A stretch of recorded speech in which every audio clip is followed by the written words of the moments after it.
Well. Happy off day to you. It's Zolgad. It's Declan Goff, executive producer extraordinaire, who just rushed home from a golf course. Phil will be joining shortly after he had to ditch his family as well. And there's a very good reason why. This is what happens in sports. Ladies and gentlemen, you sometimes have to put your life on pause for a trade like this. If you have not heard, it started with a Woj bomb. I have not seen this officially confirmed by the teams yet, but when it's a Woj bomb, it's good enough for all of us.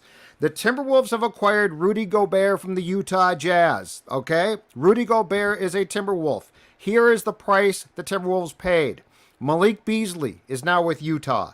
Patrick Beverley, now with the Jazz. Walker Kessler, who didn't play a game for the Wolves after being their two first-round picks. Walker Kessler is now in Utah. I'm not done. Jared Vanderbilt is now with the Jazz, and Leonardo Balmero has now been traded to the Jazz as well. So that's 5 players, and I'm still not done. I haven't seen an official tally. Dex, correct me or update me if you have. Woj said multiple first-round picks will be transferred from the Minnesota Timberwolves to the Jazz. So it's a 5-for-1 plus draft picks for Gobert. Full credit here, Declan, where credit is due. Our guy, Scoop Master Doogie, mentioned, I think it was 2 to 3 weeks ago, he said, I don't think it happens, but the Timberwolves have strong interest in Gobert. They are definitely sniffing around. They are definitely trying to get him. But at that time, Doogie's thought process was the price is going to be too high. What we learned this afternoon was Tim Connelly, who was hired in May, was willing to pay an extremely high price. He did not lose Declan's guy, McDaniels. Jaden McDaniels remains on the Wolves roster. Gobert can now be teamed with Towns, and Ant is still here. But certainly Beasley, Beverly, and Vanderbilt, all, I would say, semi-important to absolutely key players on the Timberwolves team that made the playoffs and lost to Memphis in the first round, Declan Goff, have all been traded, and therein lies why we rush to do this podcast. Thank you for joining us. Your mic is Judd, muted. Now muted. I'm playing numerous different hats. I shot 100+ on the golf course today. That is not the news. That is not even breaking news to the audience. Going through my baseball cards. The gal started packing for the cabin, and I said, "Hold on, give me 1 hour to talk about this trade." Judd, this is a franchise-altering trade right here, man. We kind of kicked around the idea, and as I got Vinny whining at the door, this is a franchise-altering trade for the Timberwolves. You're talking about multiple first-round picks. You're talking about a shot blocker in Rudy Gobert that the Timberwolves have really asked for at the beginning right here. Here's Vinny. Vinny's got some thoughts on the trade. Hi, Vinny. Good boy. He won't be traded. You're not getting traded here, buddy. But this is a monumental trade for the Timberwolves, Judd. I mean, you're talking multiple first-round picks. You're talking a shot blocker. You're talking about a guy who's also on a max contract, just like Cat. And we kind of thought about the idea that if you're going to tie up a lot of money in the camp of Cat and Gobert, that's a lot of coin, and it's 2022. Yeah. Do you want to be putting that much amount of money into the back end of that? But the Wolves said, okay, let's do it. And you know what? Credit, honestly, to friend of the show, Tim Connelly. Tim Connelly had the stones to pull off this trade. He came on and talked about comedy movies and funny movies with us, but he made a run at LeBron in Denver. Judd, don't forget about that a few years ago. I believe Chris Mannix pointed that out, NBA Insider yesterday.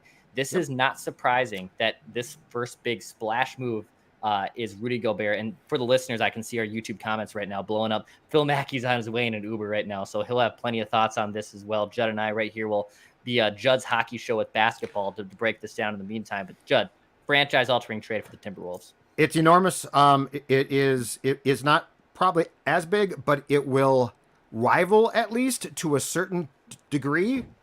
We're about to look back 10 years ago on July 4th, so we're a couple days short of that. Right. Of course, the Wild signs Prezi and Suter to those absolutely enormous free agent contracts. I don't think that this is as big, but it's damn close. It's damn close. Now, I am seeing a lot of negative reaction. How can you give up this much? It's crazy. I have seen Herschel Walker cited a couple times, as in you just made a Herschel Walker trade. Let's just quickly, before Phil joins, let's go through this and see what hurts, okay?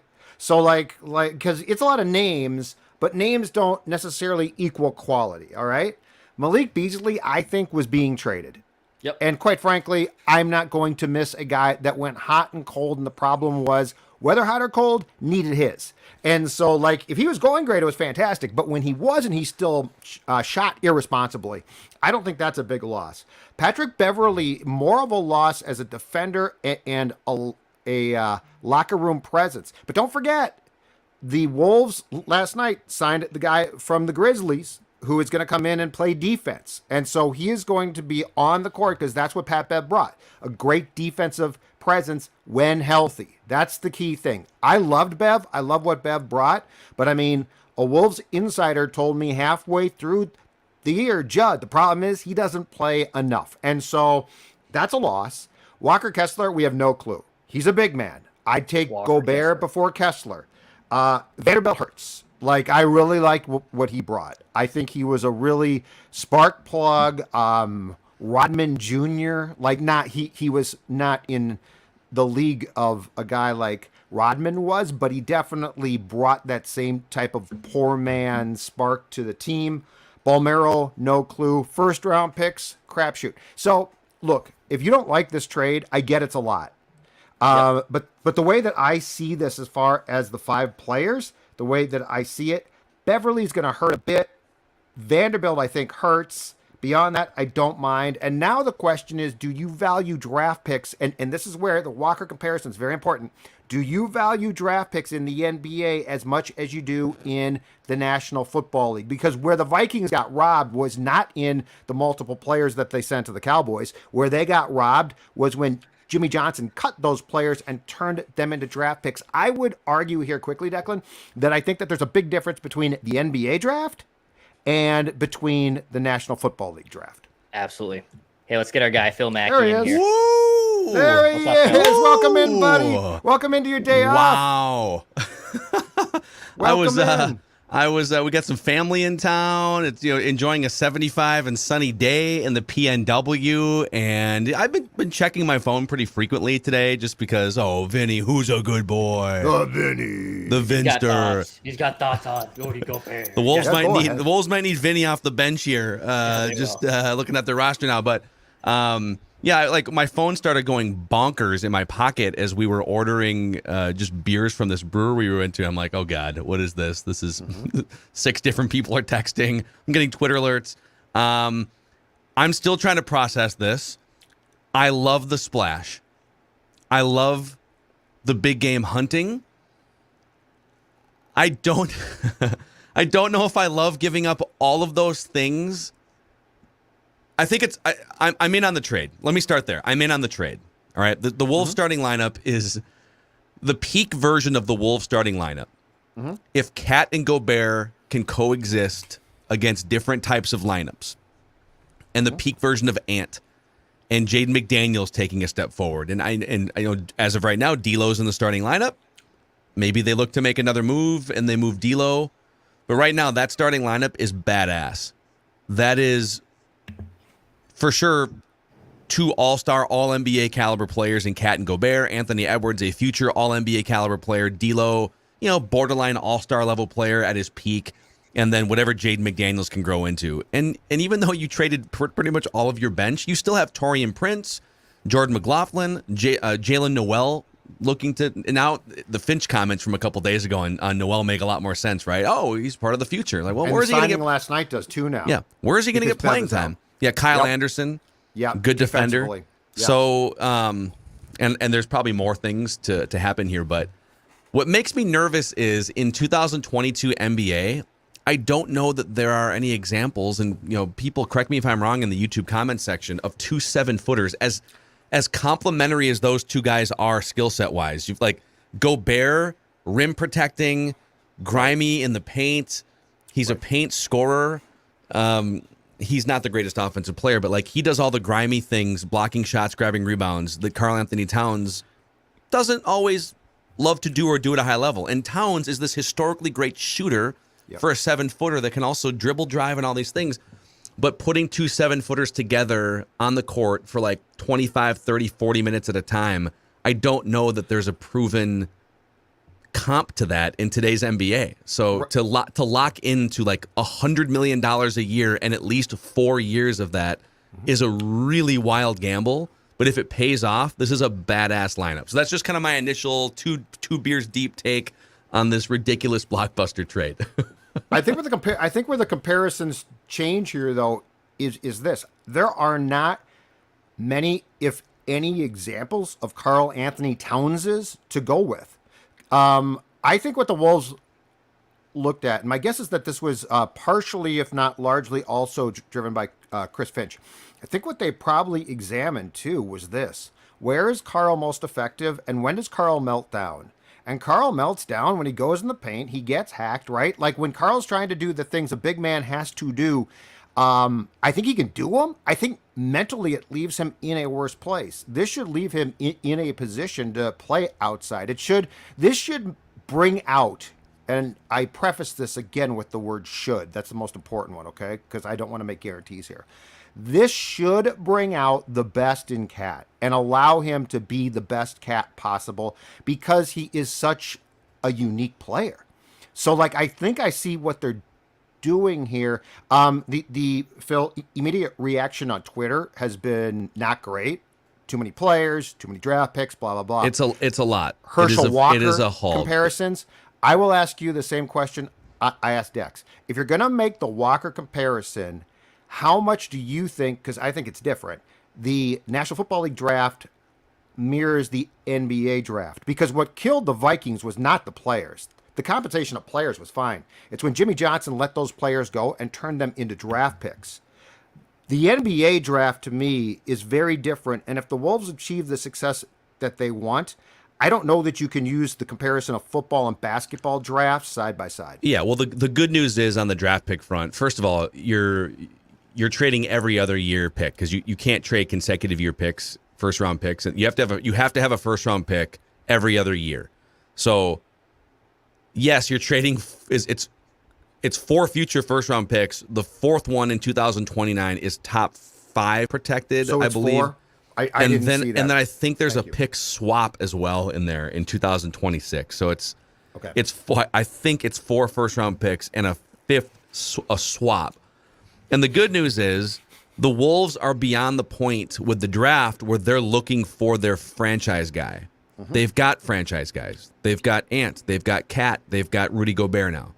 So you're looking to use the draft for complementary pieces, role players, or trade chips that can help you down the road. So I don't want to totally dismiss and say draft picks don't matter because you have Cat and Jade McDaniels. I mean, draft picks are less important for the Timberwolves over the next 5 to 7 years than other teams that are hunting for their franchise player, like in Oklahoma City or San Antonio. But they're not irrelevant. So you can't just say, oh, draft picks don't matter. Let's give up all of them. So it makes me a little nervous that and it also eliminates flexibility to trade because now you're in a position where you're not going to be able to just trade first round picks in advance because you don't have a first round pick every other. You have to have at least a first round pick. You can't be without first round picks in back-to-back years. You'd have to wait until draft night to make a trade. So this is the move. We talk about, well, they have flexibility next summer if they wanted to ride this out one more year. You got all these first round picks that you could trade from. Today's move is the franchise move. Tim Connolly has been here for 5 minutes. I know. And he just made the trade. This is the team. Now there's going to be, there's young players to develop and we'll see what Jaden McDaniels does. And there might be other trades too, but they have hitched their wagon to this nucleus 5 minutes into the Tim Connolly era. And I think it's wild. Hey, calculated risk, right? I mean, this is what this is all about. And to be a franchise that, hey, they took a great step forward last year. They won 48 games. They took a good Memphis Grizzlies team that was the 2nd seed in the West to 6 games, and more power to them. But you know what? This franchise has been yearning for a big move like this. Phil, right before you came on, Judd made up the point. This is the Parise and Suter signing. This is a franchise-altering move for the Timberwolves, just like the Wild did for Parise and Suter about 10 years ago. Now, we obviously hope that this goes better served for the Timberwolves than it did necessarily for the Wild that it did. But I love this move. I think you absolutely have to be all in. Look at the West right now. We talked about teams that maybe regressed, and we talked about teams that overachieved. And where do the Wolves fall in? And at the end of the day, all the teams that maybe overachieved or all the teams that underachieved, the Wolves are still in that, maybe they're the 6th to 7th best team of all those teams. I think this move pushes you into the conversation of being a top 3 team in the Western Conference right now. Kudos to Tim Connolly, man. He had the stones to put it on here and say, we're going to make this trade. Hey, it could bite the Wolves, but my first reaction is, I love this trade. I love this move. This state has deserved a basketball team that is served, that wants to go all in and do this. I love that Tim Connolly had the fortitude to go out and do it. Yeah, it is. The other thing too about having max cap space next summer, you had a chance to have $50 or $60 million in cap space. Were you going to get a better player either via free agency or via trade to fill that cap space void than Rudy Gobert, prime Rudy Gobert, who's the best defensive big that we've seen in 10 years in the NBA? I'm sure there was reports about Clint Capella. Obviously, they made a run. I've confirmed it. Doogie has reported on it at DeJounte Murray. So they had some different sort of big game hunting pelts on the wall that they were, targeting. But this is the move. Like, this is the move that wipes out your flexibility next summer. This is the move that I think what I would be a little bit worried about. Judd, you said that this could bring out the best version of Karl-Anthony Towns. I think what I would worry about defensively is that he's going to have to sometimes get stuck on, if teams play let's say teams play a smaller lineup with, like a stretch 4, or even maybe they put 4 guards / wing players on the court. Yep. And I'd have to kind of go roster by roster and see which teams have those sort of small lineups of death that are tough to deal with. What's the counter move if Karl-Anthony Towns can't really guard the opposing team's 4? Because the luxury you had before was if you had Jared Vanderbilt on the court, Jared Vanderbilt could guard the smaller player because he was kind of a smaller, more nimble guy than Karl-Anthony Towns. And his loss hurts. So there's a chance that these two guys won't be able to work together on the defensive side of the ball, and that's like the only move you have is to bench one of them for chunks of second halves. So that's the only thing I worry about is I don't know what that looks like against certain lineups, especially if you get into a playoff series where the opposing team can go small and it might be checkmate for you, but we'll see. That's a legit concern, but I would say this. They have to be convinced internally it's going to work. Like, I don't think you make this deal if you think we might end up having to bench Cat at some point, or it's not going to work. Like, there's no question that it appears that, or it doesn't appear, Finch and Conley better be in on the fact that they're convinced that this is going to work. Because if they're wrong, it's a massive problem. If they're right, it pays off. Question for you, Phil, though. You brought this up, I think, when we discussed this, probably on the scoop when Doogie broached Gobert's name, which he's been doing for like 2 weeks. You expressed some far more concern about springtime basketball with those two. Mm-hmm. And I think your point was, playoffs come around, this might be a problem. Let's go there. What's your concern? Because the Wolves definitely now believe and should be a playoff team. What's your concern that once we get to the playoffs, that teams can counter this and actually cause some big problems for the Timberwolves? Yeah, because if you run into a team that can put a small lineup on the court with a small 4 that's nimble, they can move the ball around, and they can essentially put your 7-footers in the spin cycle, and that has happened to the Jazz in multiple playoff series. Okay, you don't get to just move on to the next city 2 nights later and play a different team. You're stuck in a 7-game series against a team that might have basically an antidote to what you're trying to do. So, again, maybe I'm sounding an alarm here. I'm in on the trade.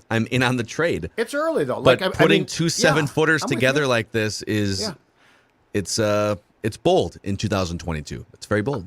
I don't know what to think yet exactly, but I think that crying Herschel Walker trade might be a bit quick, So, like, I'm just trying to go through what the potential means here, what the loss of draft picks mean. I mean, when I go through the 5 players that they dealt, okay?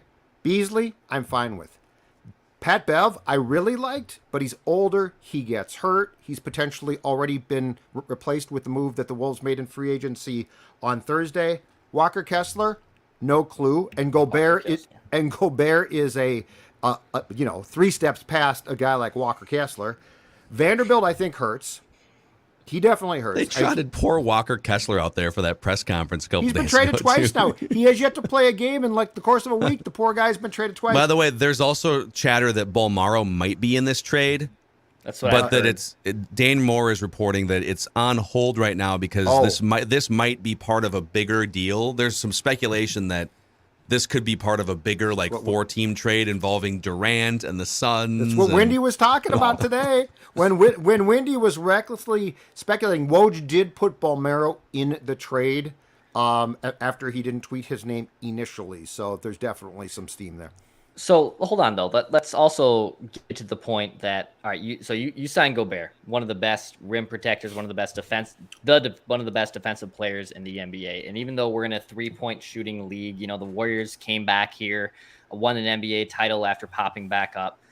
Are the Wolves banking on that their defense and that their prowess in the paint is what's going to carry them? And I think even though that might be a risky gamble, right? And also tying up a good amount of money in year 5 and year 4 in Towns, who got signed to Supermax late last night.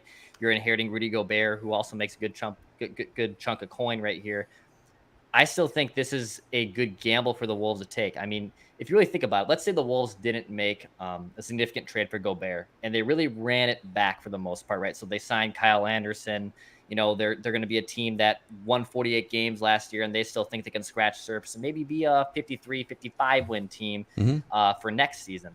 I still think the move to get Gobert is the positive step to take. It's a gamble, right? Like, it obviously is a big risk for them, but I'm not really looking right now, and we can absolutely still have the conversation. Is this the right move to make? I still think right now in the hindsight of it, I think it is the right move to make. I think you had to make this trade. You had to make the move to make you a solidifier and as a contender in the Western Conference. I have a question. It just popped into my head here. I floated this earlier on Twitter, but I think it takes on new meaning here now that it's straight up. Reckless speculation.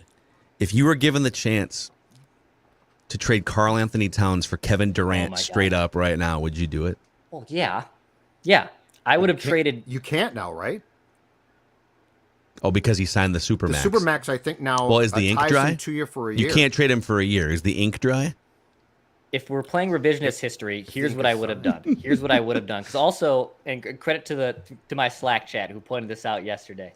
If I think the best offer Brooklyn possibly could have gotten to get rid of Durant and coming back is Cat and 2 first-round picks. Towns goes back to Brooklyn. They get a superstar. They get 2 first-round picks to work with. I still don't know if that's enough to get a superstar like Kevin Durant, who's up there in age, but I would have 100% entertained that trade. A friend of mine texted me this morning. He said, would you do this straight up? And I was like, let me throw this on Twitter and see what people say. Durant, obviously, he has his list of teams. It sounds like the Suns are probably the team, and the Heat would be incredible, too, him and Jimmy Butler. And Durant, I think, would want Cat here. Because that's the problem. If you trade them, if you trade them, if he comes here and it's him and Gobert, I don't know. And dude, Gobert, Durant, and Ant would be good. I just think that the Suns are probably where he wants to go because they can keep that. They can keep most of that, I should say, nucleus together. Yeah. So I don't know. I mean, obviously, it's not a thing that's actually happening. I just want to float a little reckless speculation here on this emergency episode. So I'm just kind of going through, what do they have left? Because they just traded half their roster and 4 first-round picks over the next 8 years. So right now the starting lineup is Gobert and Cat at the 5 and the 4. Jade McDaniels probably at the 3. And then right now Ant is your 2 and D'Lo is your point guard. Yep. And then your first 5 players off the bench, I think, would be some combination of Taurean Prince, Jordan McLaughlin, Jalen Noel. See, let's talk about Jalen Noel here in a second. But Jalen Noel, much more prominent role now. Kyle Anderson and Naz Reid.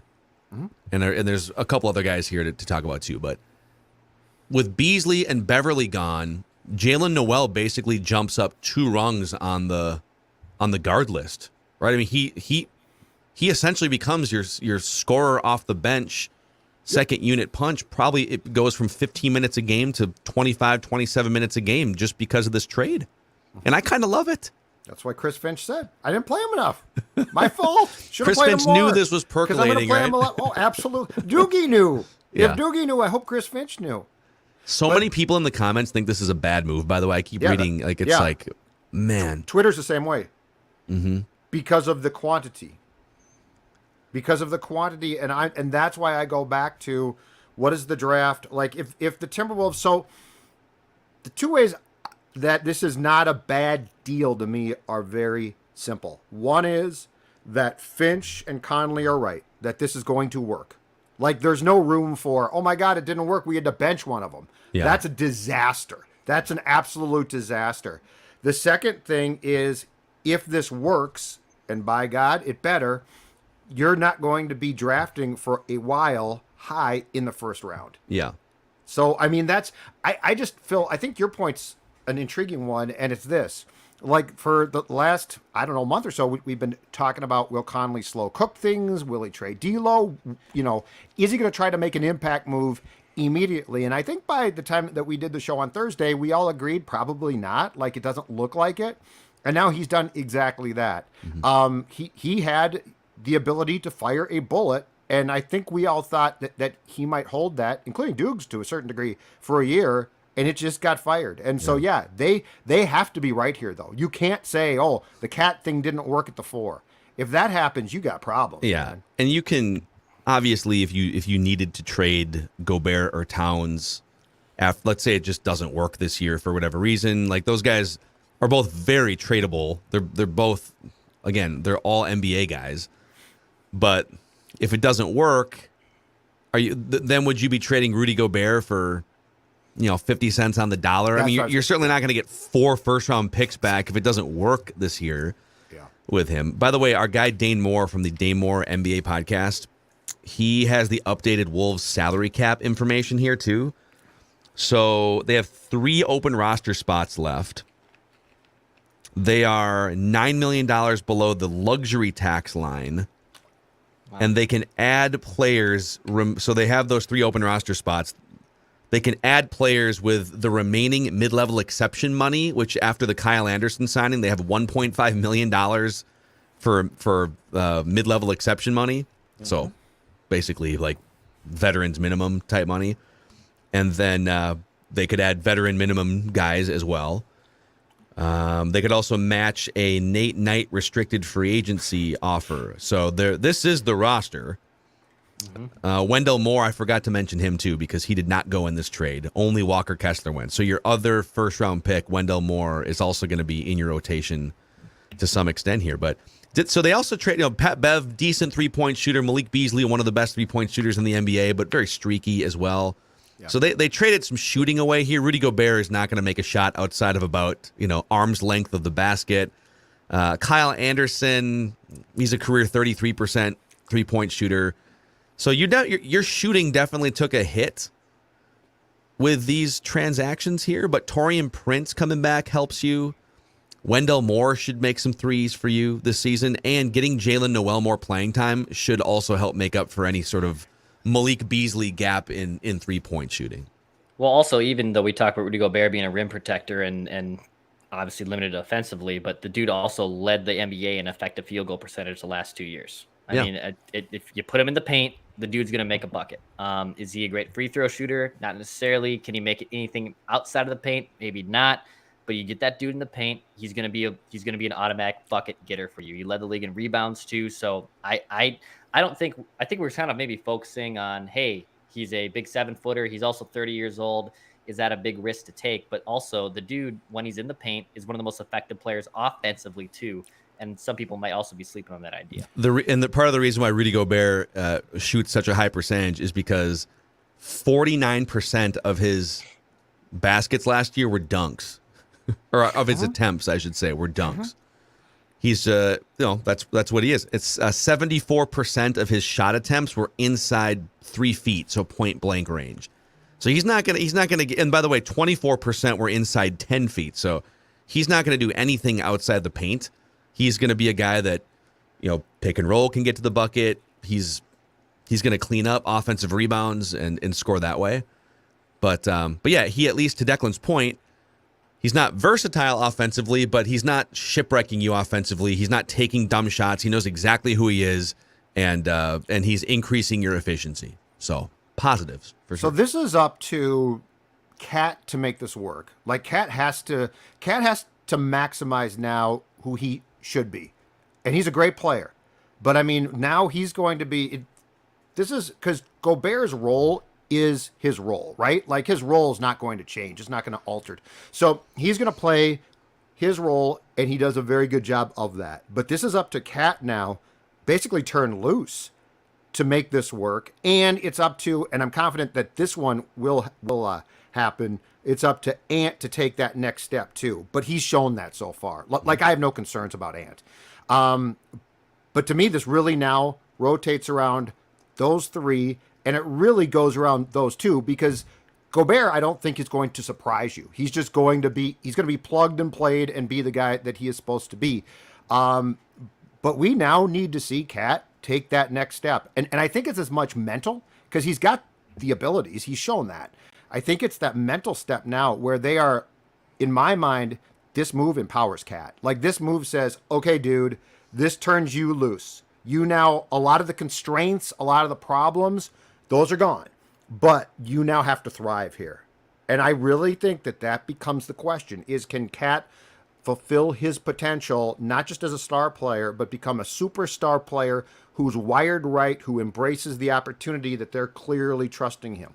And I don't know if I fully agree with this, because I don't know that they are looking at him and saying, all right, now you need to make sure you're wired right. I think they're banking on Anthony Edwards rising up and essentially being the ultimate guy that runs the show on this team. Mm-hmm. And I think they're hedging Karl-Anthony Towns' negatives by bringing in Rudy Gobert. It almost feels like they're providing insulation for the things that Karl-Anthony Towns isn't great at, but they're empowering whether him. He gets better at them or not. Yeah, but they're kind of working around some of those things. Yeah, but I feel like they're also giving him an opportunity now to thrive in all of the areas that he can, and it's his job mentally now to take that step to become a great player, because he is physically a great player. Like I don't think there's a debate there. I don't think that that's a problem. I think that when Karl-Anthony Towns takes the floor, God has gifted him with the athletic ability to be a fantastic player, and he's shown that. But you also now need him to take the step that he didn't in the first round of the playoffs, which is the mental step. And this does, to your point, Phil, put him in absolutely perfect position to do that. Yeah. Pat Beverly has tweeted. Okay. Pat Beverly, part of this trade. If you're just joining us here on this Friday, the Wolves made I think it's the biggest trade in franchise history. All due respect to KG to the Celtics for Al Jefferson and a bunch of slappies. Hopefully it works better than that one. Yeah. That was a dump trade to try and get future assets. It did not work. This is obviously the opposite. But Patrick Beverly, whose fingerprints were all over the 46-win playoff Timberwolves from last year, just a huge asset, whether he was playing or not. Just everything about his winning acumen and defensive grind, I think, rubbed off on this team. And he tweets, "Always business. Wolves, thank you. Time to take another team to the playoffs." So he's not bitter. Oh, wow. I don't even know that he winds up in Utah. Yeah. Utah has a bunch of assets now to go and spin and maybe try and collect more draft picks. So another thing here to mention, just for the on the analytics side of things, I'm just going to pull this up here on Basketball Reference. Rudy Gobert is an analytics darling.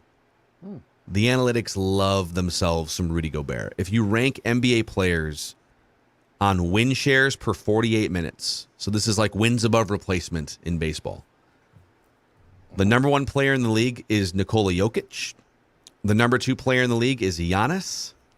And the third best player in the league is Rudy Gobert, according to win shares per 48 minutes. Wow. It's nuts. He has ranked somewhere near the top 3 or the top 5 multiple years in a row, too. So this isn't just like a blip on the radar from last year. If you go back to 2020 and 2021 and do the same thing, win shares per 48 minutes, Nikola Jokic, Joel Embiid, Jimmy Butler, and Rudy Gobert was 4th, just ahead of Giannis and Kawhi Leonard in 2020, 2021. So, and a lot of that's just defense, rebounding, blocking shots, all those things that are sort of, it's grimy work that doesn't always, get the same spotlight as some of the guys who score 25 or 30 points per game. But obviously the Timberwolves believe in these analytics, or they wouldn't have shipped 4 first-round picks, a pick swap, and half their bench and starters. Half their starters, Pat Bev and Jared Vanderbilt as well. So, amazing. First round picks in 23, 25, 27, a swap of picks in 2026, and a top 5 protected pick in 29. Yeah. But other than that, it's a very small deal. Yeah. Hey, real quick, because there's at least a couple thousand people hanging out with us right now on the Score North YouTube channel, and we thank you guys. Whatever you were doing here on this Friday, this long 4th of July weekend, we were all out and about, tipping back some beverages and scrambled here. If you could click the subscribe button on the Score North YouTube channel and the like button on this video, we can help spread the word about Score North and Mackey and Judd and this fun community of Timberwolves fans. Half of you hate this. Half of you say, let's bleep and go. And we're going to have to wait a few months to actually see this product on the court together. But what a fun day. Either way, what a freaking fun day if you're a Timberwolves fan. Well, big trades are the greatest. Yeah. Does this also cement too, and I think this is maybe a bigger conversation or a butterfly effect here, but does this mean that D'Lo is locked into being the starting point guard? Like, so they're going to roll with what? D'Lo and Cat and Gobert, and I don't know who they roll with at the 2 and 3 necessarily, just off the top of my head. But Ant and Jade McDaniels. Well, yeah, Ant and Jade McDaniels too, obviously. But because I see a ton of comments being like, "Well, what's next for D'Lo? Like, where does D'Angelo Russell fit into the long-term plans here?"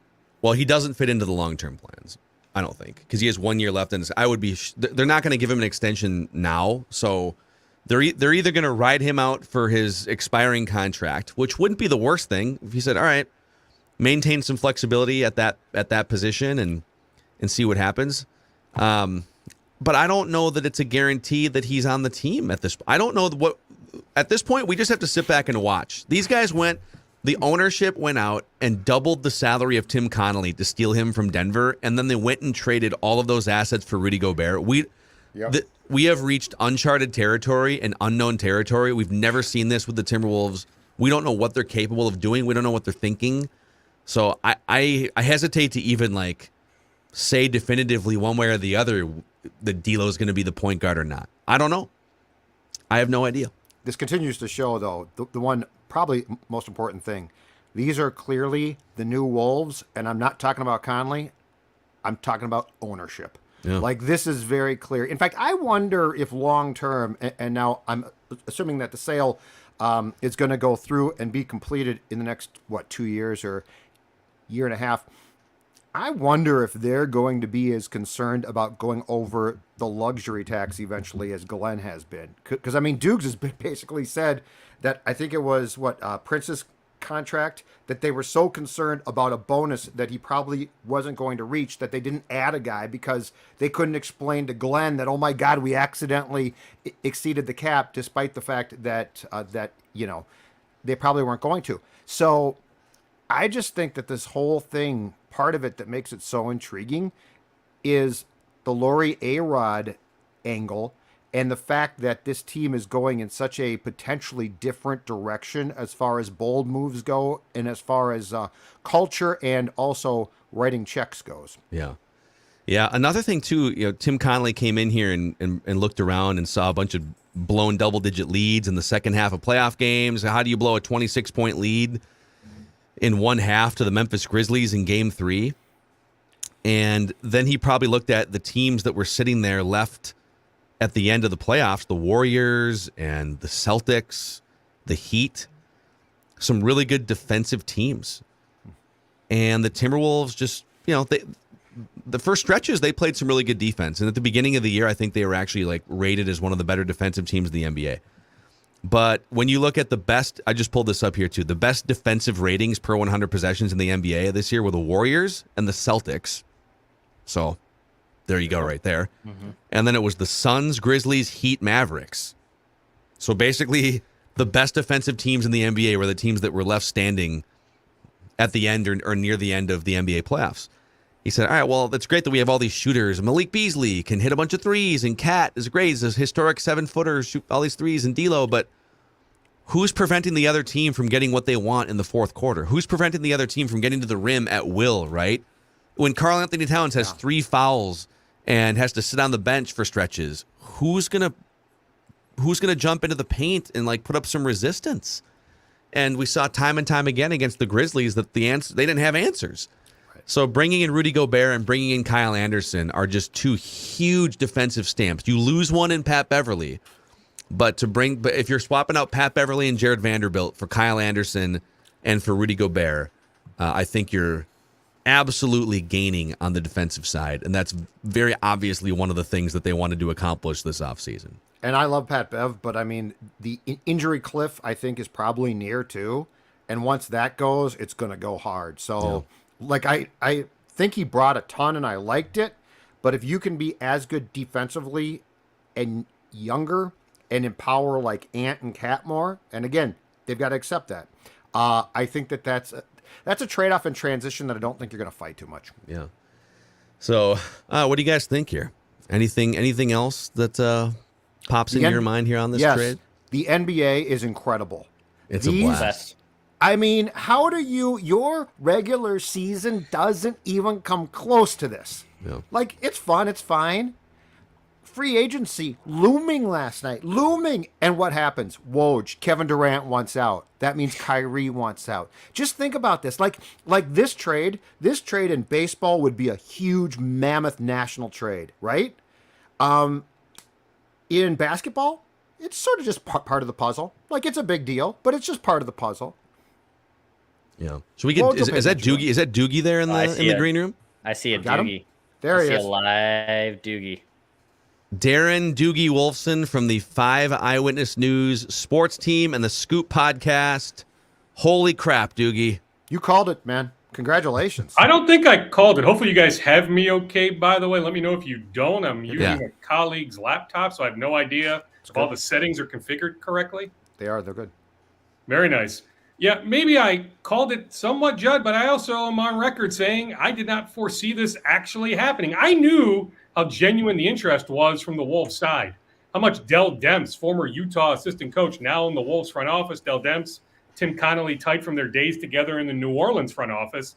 I knew that Dell was driving the interest, but I also knew that Tim was a big fan of Rudy Gobert going back many, many years. That being said, I just wasn't sure that these 2 Western Conference teams could come to a happy medium. That I did think Utah would look to shake some things up, but I thought Chicago or Toronto was way more likely. But then you look at this package that the Wolves are giving up.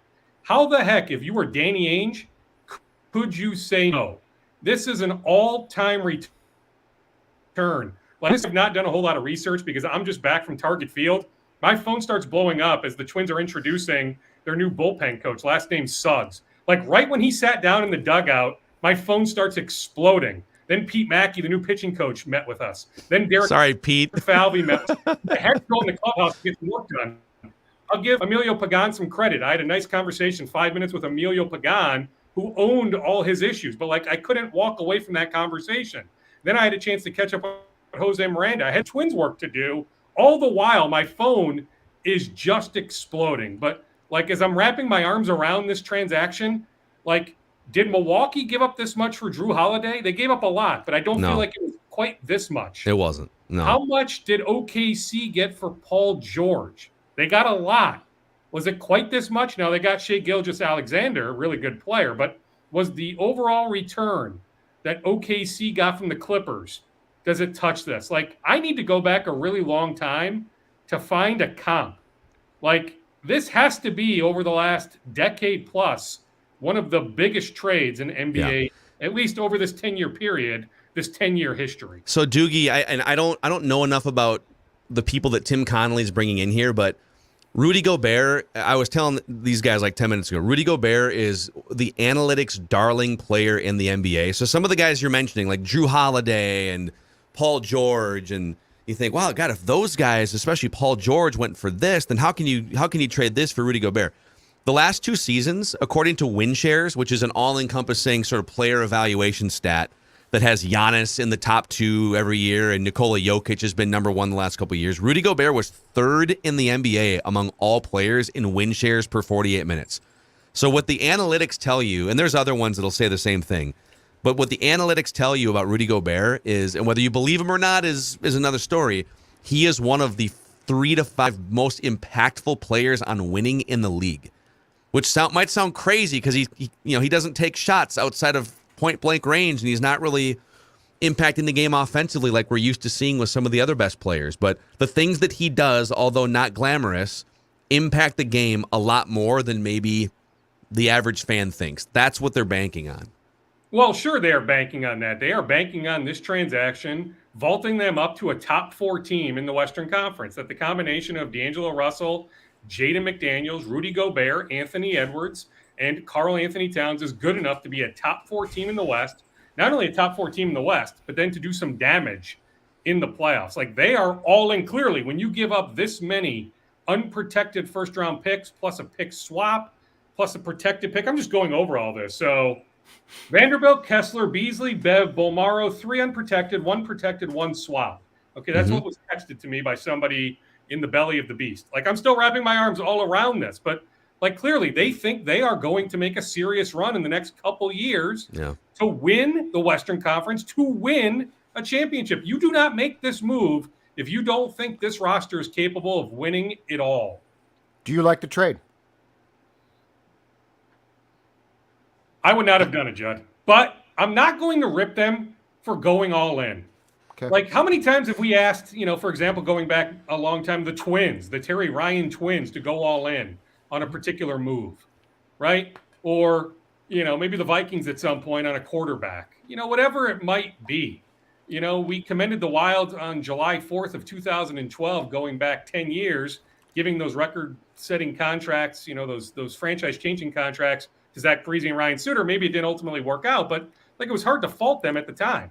Like, right. I commend the Wolves for going all in. Like, because too often Minnesota franchises don't go all in. But I'm just telling you, me personally, this is not a trade I would have done. Now, I'm not married to any of the 5 players, although Jared Vanderbilt is, 22 years old? Yeah. There's still a ceiling there.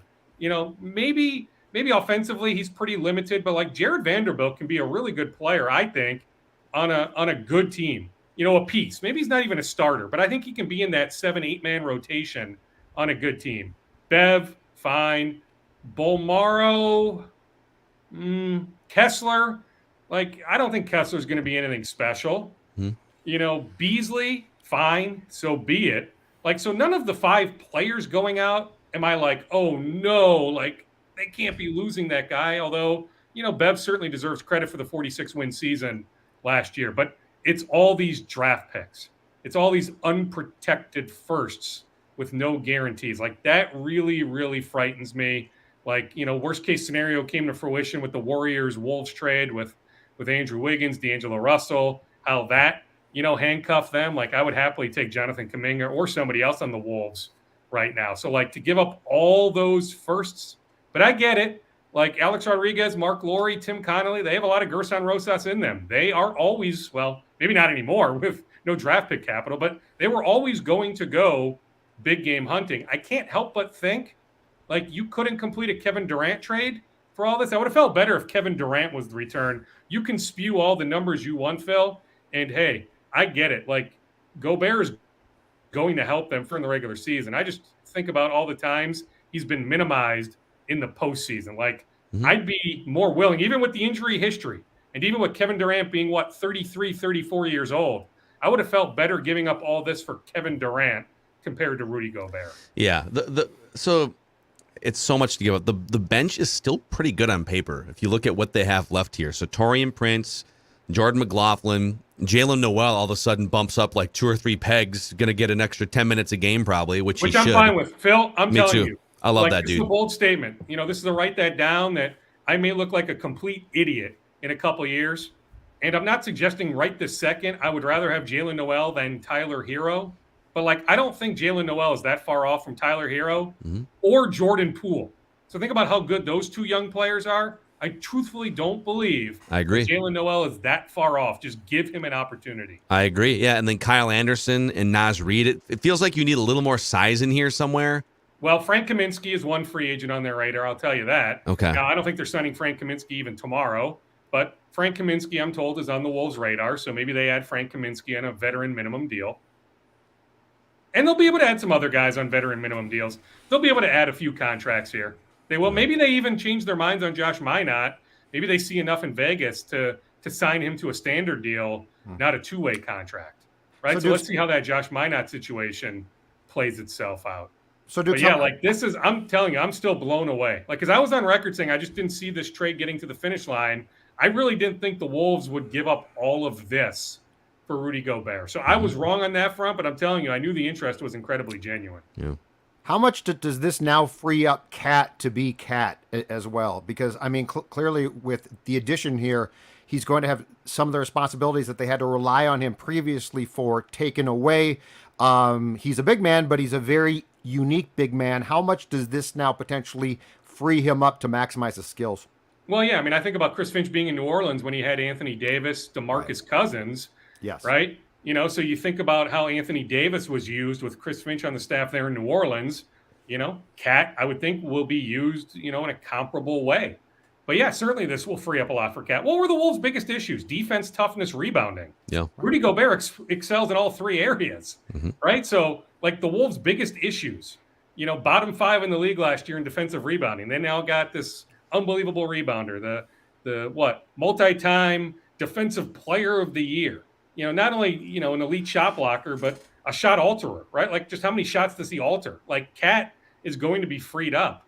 No doubt about that. I do worry about Cat chasing around some small ball fours, even though Cat can move his feet better than maybe we've seen in recent years. Heck, I remember his rookie year, him chasing Steph Curry around the perimeter, you know, in a game in Oakland at the time before they transitioned to San Francisco. Like, I know Cat can move his feet really well, but I think there's going to be some matchups where defensively the Wolves are going to need some help on the perimeter. But that being said, you think about on the offensive side of things, like who's guarding Cat then, right? So Cat's going to have some mismatches on the other end. But yeah, I mean, I'm fascinated to see how it all works because this is really a small ball league now, right? Now, my guy JB Bickerstaff with the Cavs plays Evan Mobley, Jared Allen together a ton.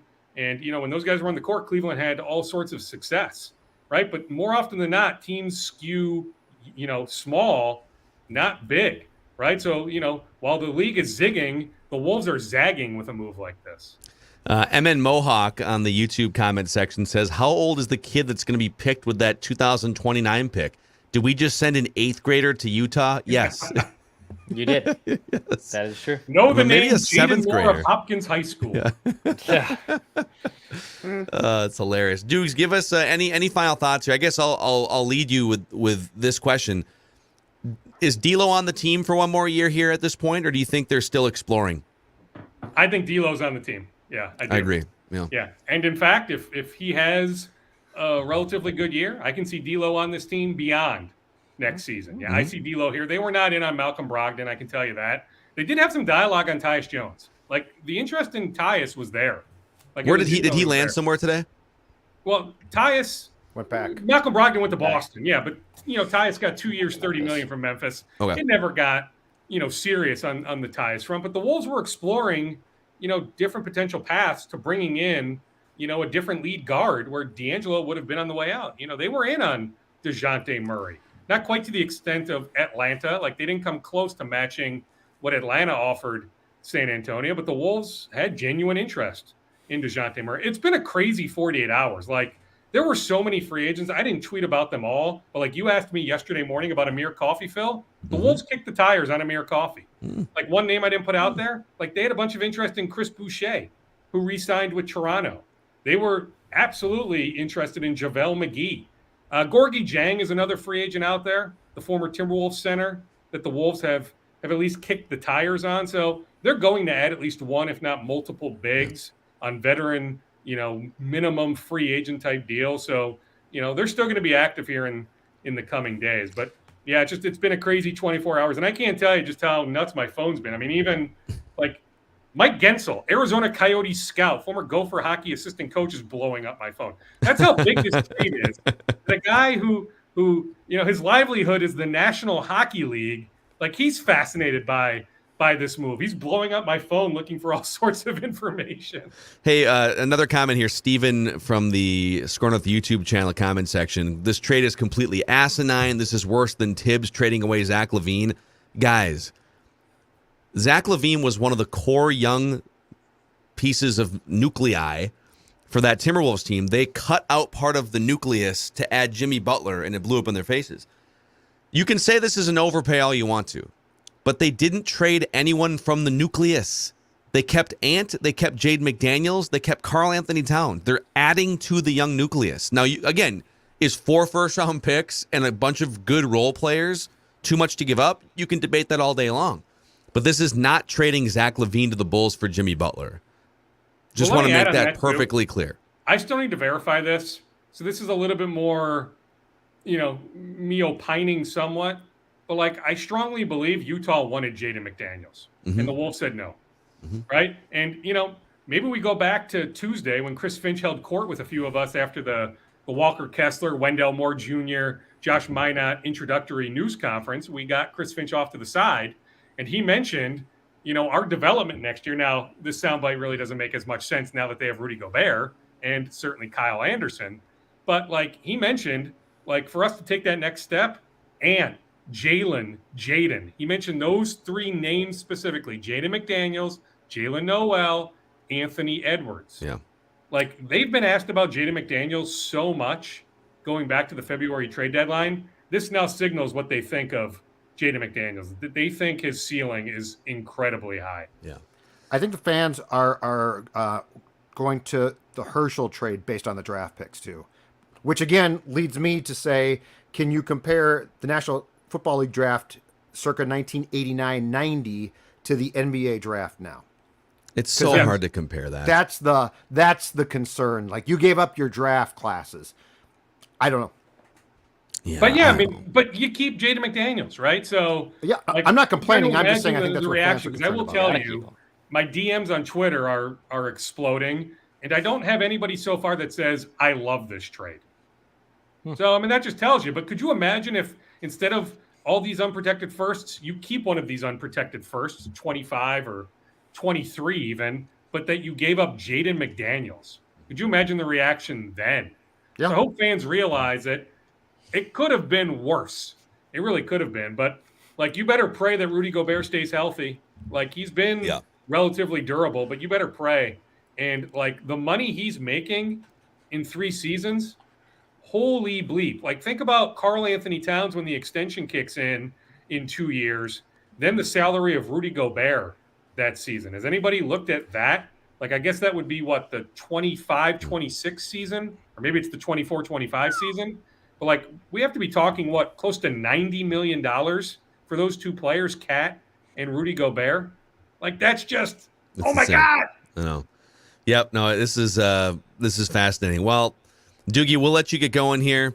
I know you're on your grind for 5 Eyewitness News, the Scoop podcast. You can find Doogie on every single week too, and then he jumps on Mackey and Judd for those of you who are watching us for the first time here on the YouTube channel every Tuesday and Thursday for some inside information about your favorite Minnesota sports teams. But thanks for jumping on with us to break down what I think this is the biggest trade in Timberwolves history. I know they traded KG to Boston, but I think when you're the team that's pushing all the chips in to get the win now piece, I think this is now the biggest trade in Timberwolves history. So thanks for coming on. It's open for debate. I still might say it's KG, then KG instantly going on to the success he had in Boston. A lot of guys that moved on went on to success, right? Andrew Wiggins go up and down the list. But yes, for the Wolves to be the team going all in. Now, I guess they did it somewhat with Jimmy Butler, but sure, with all these first-round picks involved, Phil, I don't think you're completely asinine for suggesting that. I still might rank KG trade number 1, maybe even the Marbury trade, right? But this is certainly, undoubtedly, it's certainly up there. Let me give you a quick update too on a Twins note that I texted Judd. That Judd tweeted out. More likely early next week. So I thought it would be tomorrow, Judd. I told you tomorrow. It may be Monday or even Sunday, maybe Tuesday. But anyway, Florida Coast League. So it'll be low A, Fort Myers, Miguel Sano ready for his rehab assignment. Nice. Can't wait for that. Darren Doogie Wolfson, everybody. There he is. Thanks, dude. Thanks, Mr. Dude. Scoops. All See right, you, have a great Doogie. fourth. See you, boys. Bye-bye. All right. too. Awesome, man. All right. Any final thoughts from you guys as we process this trade? I'm still trying to process it, though. And so, like, I don't have... It's a lot, okay? I get that. It's a lot to give up.